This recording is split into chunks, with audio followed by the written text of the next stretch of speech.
Est-ce que tu as déjà dû changer ton comportement pour plaire aux autres? Est-ce que tu as déjà accepté des choses qui étaient contre tes valeurs ou est-ce que tu as fait des choses un petit peu contre ta propre volonté?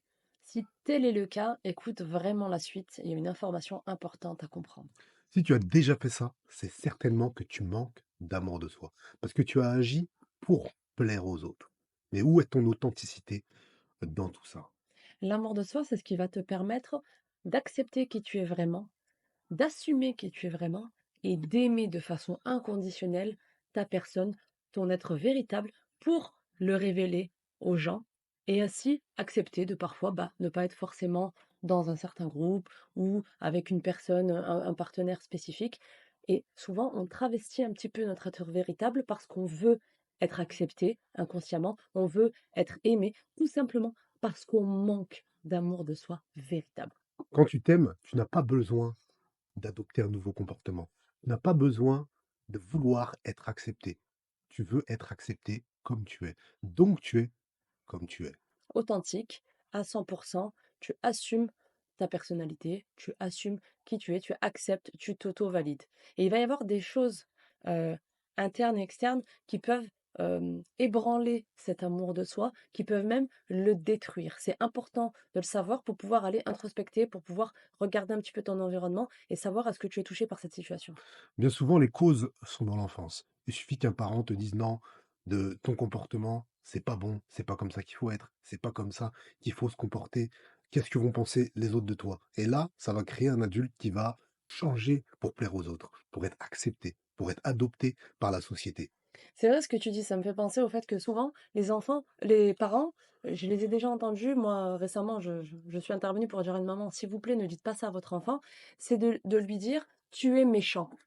Au lieu de lui dire ce que tu fais n'est pas bien, ce comportement n'est pas acceptable, eh bien, on va rendre la bêtise la personne elle-même. Donc, tu es mauvais, tu es méchant, tu es bête, tu es maladroit. Au lieu de dire, mais ça, c'est quand je dis au lieu de dire, c'est ça, le premier appel vaut pour moi-même, hein, c'est important vraiment de s'écouter parler. Au lieu de dire à la personne, t'es méchant, à un enfant par exemple, c'est de dire ce que tu fais n'est pas bon. C'est ça. Pourtant, tu es un enfant gentil. Et là, on va pas toucher l'amour de J'ai soi. j'ai envie de dire que les tu es Ça de tue. manière négative, ça tue. Voilà. Ça tue l'identité, ça tue la personnalité, ça la transforme. Oui, parce qu'on utilise le verbe être, donc forcément, ça va toucher l'identité. Et un enfant, il va avoir le subconscient qui est ouvert et qui va prendre tout ce qu'on lui dit comme une vérité. Donc, pour pouvoir changer ça, effectivement, c'est de modifier la façon dont on va parler, par exemple, à un enfant, et même des fois à un adulte. Hein, tu les entends, les disputes de couple. Hein. T'es un bip, t'es un machin, t'es un égoïste. Mmh, Non, mmh, c'est mmh. de dire que l'acte, je n'accepte pas cet acte, mais ce n'est pas toi. C'est Parce ça, que si à chaque fois que c'est un acte, je vais le personnifier en disant tu es, la personne va devenir cet acte-là. Et donc, oui, elle finira peut-être par être exactement. méchante, par être violente. Alors qu'en fait, c'est dire ce comportement, cet agissement-là n'est pas acceptable. C'est justement ce qui m'est arrivé dans mon enfance. On m'a dit que je parlais trop fort, que j'étais trop bruyant, que, je levais pas la main forcément pour donner la bonne réponse. On m'a grondé à plusieurs reprises et j'ai dû changer, adapter mon identité pour plaire et être accepté par la professeure, mes parents. En réalité, je voulais juste que mes parents m'aiment, mais il fallait que j'adopte un nouveau comportement pour leur plaire. En tout C'est cas, ça, c'était ma croyance. c'est La ça. croyance qui s'est créée durant cette enfance et ça a duré aussi en tant qu'adulte. À l'extérieur, j'avais plus à être moi-même. J'étais timide, introverti. Je devais réfléchir à ce que j'allais dire avant de me prononcer. C'est ça. Donc du coup, on va s'adapter ou on va faire des choses ou s'asseoir un petit peu sur certaines valeurs que l'on a pour pouvoir avoir la validation, l'acceptation, l'amour des gens, du partenaire, du parent. C'est parfois c'est conscientisé, la plupart du temps c'est très inconscient. Et donc il y a cette cause qui est dans l'enfance, il y a la cause qui est environnementale, comme on a dit la professeure, mais il y a aussi la cause transgénérationnelle parce qu'il faut Mmh. savoir que ce qui nous arrive ou un parent qui parle comme ça, il l'a pas sorti du chapeau. Exactement. C'est voilà, c'est très souvent quelque chose de génération en génération. C'est des choses qui sont Mmh. installées, qui sont donc dans l'inconscient, dans la façon de fonctionner et qui ne sont pas ne sont pas comprises comme étant attention, c'est délétère parce que ça va un petit peu et beaucoup même détruire l'amour et la validation qu'a une personne pour elle-même. Si moi, je me valide pas à 100%, si j'ai pas une valeur de moi à 100%, comment je vais faire pour être avec un partenaire qui ne va pas mal me parler ou me rabaisser de temps en temps et moi, je vais prendre la pique et je vais rien dire ou je vais exploser et compagnie. Donc, c'est très important de savoir que même si c'est dans l'enfance, très souvent, c'est quelque chose qui se passe Exactement, et exactement. qui est rentré dans la façon de faire, en fait. C'est ça. Quand on est souvent, on part de zéro, mais on est avec une énergie qu'on Bah oui. porte sur nous qui va engendrer des situations qui vont refaire naître des traumas qui existaient déjà dans les générations passées. Donc c'est un éternel recommencement. Et c'est à vous de vous libérer de cet éternel recommencement, sinon ça continuera encore génération en génération. La première étape, souvent, c'est que les personnes, elles se mettent à prendre conscience qu'il y a un problème. Elles disent: «OK, là, il y a un souci, soit dans ma façon de faire avec mes enfants, soit dans ma façon d'être, et de vivre mes relations, interpersonnelles», souvent c'est comme ça. Soit il y en a d'autres qui vont dire: «Mais moi je comprends pas, au boulot, on me demande de faire des tâches supplémentaires, des tâches, j'arrive pas forcément à dire non». Ou alors le collègue, il m'a fait une pique et puis j'ai pas réussi à répondre, ou alors c'est parti en bagarre. OK, il y a un problème. Qu'est-ce qui se passe? Parce qu'en règle générale, quand on est à 100 en amour de soi, on est plutôt en paix, en sérénité et en règle générale, on n'attire pas trop ce genre de situation et surtout, on ne le reproduit pas avec ses enfants. Donc J'ai ouais, vas-y. j'ai envie de dire quelque chose. Qui est à 100% en amour de soi? Très peu de personnes. Donc faites cette introspection, ça C'est vous ça, aidera grandement. c'est ça. Donc une fois que tu te rends compte que, OK, il y a peut-être un problème quelque part, c'est je vais aller chercher qu'est-ce qui se passe à l'intérieur de moi. Quelles sont les émotions qui sont ressenties? Peut-être des scènes vont émerger. Ah OK, j'ai vécu ça. Ah OK, il s'est passé ça. Qu'est-ce que j'en ai compris? Est-ce que c'est quelque chose qui s'est transmis? Est-ce que mes parents eux-mêmes étaient comme ça?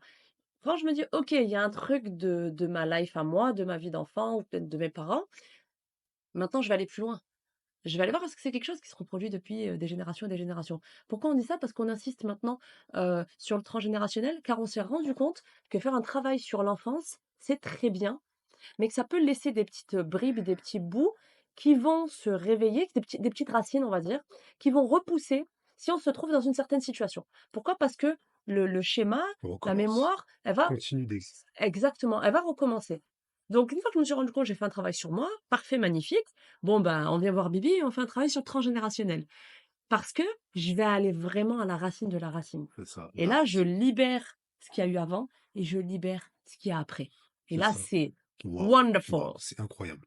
Comme elle l'a dit, quand tu vas chez l'enfant intérieur, tu regardes et tout, tu trouves des événements, en fait, tu Bien vas sûr. juste couper la plante. Donc, Mais t'es pas allé à la racine. Parce que t'as un mieux, mais voilà. la racine est dans le transgénérationnel. Tu as un mieux, mais elle va repousser. Pourquoi? Parce que ça, c'est nourri. Il y a toujours cette énergie, en fait, qui va recréer des situations où tu vas te sentir timide, introverti, pas bien, mal à l'aise, où tu vas manquer d'authenticité, où tu vas te sentir obligé d'agir pour plaire. Pourtant, tu as fait ce travail dessus. C'est ça, donc Mais c'est ouais, revenu. Parce que nous ne c'est devons ça. pas enlever la racine. Du coup, tu as certains domaines où ça va pouvoir marcher, si c'est le domaine familial, mais tu te rends compte qu'au travail, c'est encore un petit peu compliqué. Bah, peut-être que dans le transgénérationnel, il y avait un truc avec ça, avec le travail. Donc l'idée, c'est vraiment d'aller chercher toutes les racines et d'aller faire ce travail de nettoyage en profondeur. Et de faire une libération, et de créer le scénario idéal, et vraiment de redesigner sa life, j'ai envie de dire. Donc vraiment, c'est un travail très très profond qui est une merveilleuse aventure. Vraiment, on vous encourage à le faire. C'est juste un truc génial Mm, parce que mm. vous allez reprendre confiance en vous, donc confiance en soi à 100%, amour de soi à 100%, validation, valeur. C'est ça. euh, j'ai de l'audace, j'y vais, j'ai plus peur, je me crée une vie familiale, j'ai une bonne relation avec mon conjoint, j'ai une bonne relation avec mes Et enfants. Enfin bref, c'est vraiment quelque chose qui va j'ai transformer votre vie. j'ai envie de dire que le manque d'amour de soi est la raison numéro une Oui, pour laquelle les gens se sentent mal, se sentent pas bien au quotidien. Et ils le savent même pas. non, Tu vas leur dire, est-ce que toi, tu t'aimes? Ils vont dire, oui, moi je m'aime. Bah, je peux me dire, je peux me regarder dans un miroir, me dire, je m'aime. Mais pourtant, dans tes actes inconscients prouvent que tu ne t'aimes pas. Comme le fait de vouloir plaire à quelqu'un, changer son comportement complètement pour que la personne te désire ou pouvoir l'attirer. Donc intéressant voilà, comme programme. fais Donc, ce travail. ouais, étape par étape. Déjà de conscientiser, OK, est-ce qu'il y a un problème? Est-ce que ça me concerne? Si je crois aujourd'hui que ça me concerne pas et qu'est-ce qu'il raconte à côté Nelly, c'est n'importe quoi, très bien. Peut-être que dans quelques temps, tu vas te dire, ouais, mais bon, quand même, c'est un peu compliqué, donc peut-être qu'ils ont pas dit n'importe quoi, les Gugus. Une fois que c'est conscientisé, c'est de faire un travail comme d'hab, moi je rigole, il rigole pas.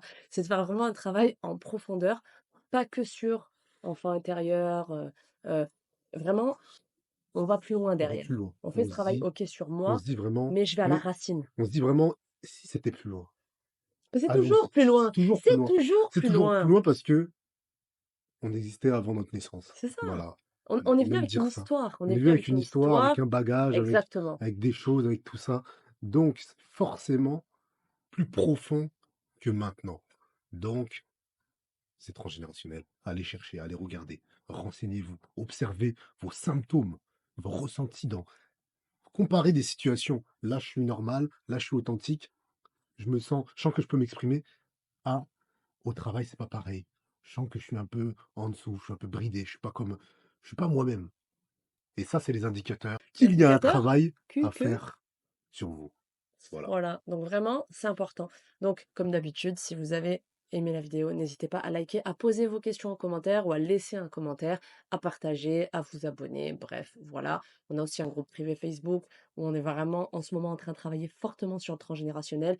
C'est juste une dinguerie, donc faut profiter de cette opportunité pour pouvoir avoir des sessions sur ça, découvrir ce que c'est si je connais pas, et puis si je sais ce que c'est, d'aller plus loin dans cette quête intérieure, parce que vraiment cette quête intérieure va me permettre de me révéler à l'extérieur. À bientôt! À bientôt.